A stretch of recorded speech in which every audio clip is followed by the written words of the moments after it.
Malgré tous les efforts diplomatiques, le président russe Vladimir Poutine a lancé une offensive militaire contre l'Ukraine. Nous allons vous montrer les causes du conflit entre Russie et l'Ukraine. Ancienne république soviétique devenue indépendante en 1991, l'Ukraine est un État tampon situé entre la Russie et l'Europe. Ses 44 millions d'habitants sont divisés, la majorité est pro-occidentale, alors qu'une minorité, russophone et habitant à l'Est, est dite pro-russe. En 2005, l'élection du président pro-occidental Viktor Yushchenko marque les débuts du rapprochement entre Kiev, l'Union européenne et l'Organisation du Traité de l'Atlantique Nord, alliance militaire créée en 1949 pour contrer la menace soviétique. En 2010, le nouveau président, Viktor Yanukovych, pro-Moscou, refuse de signer l'accord d'association avec l'Union européenne.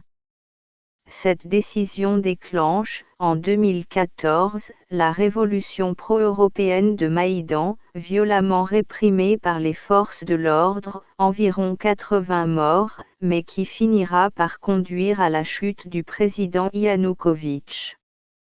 Une destitution considérée comme un coup d'État côté russe. Toujours en 2014, la Russie décide alors de soutenir les séparatistes de l'Est du pays qui viennent de proclamer la République populaire de Donetsk, puis celle de Lougansk. La guerre du Donbass éclate alors. Vladimir Poutine en profite aussi pour annexer la Crimée, péninsule ukrainienne sur la mer Noire. Annexion qui sera approuvée par une écrasante majorité de la population locale, plus de 96%, à l'issue d'un référendum condamné par la communauté internationale. Dans le Donbass, la situation se calme en 2015 avec les accords de Minsk qui actent le cessez-le-feu et rend possible pour les deux régions concernées de bénéficier d'un statut autonome au sein de l'État ukrainien. Plus précisément, pourquoi la situation s'est-elle aggravée ces dernières semaines?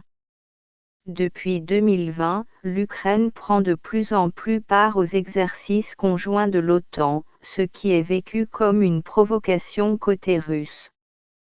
Ceux-ci affirment que les Occidentaux ne respectent pas la promesse qu'il aurait faite de ne pas étendre l'OTAN vers l'Est. Le dernier exercice, en mer Noire, a mis le feu aux poudres.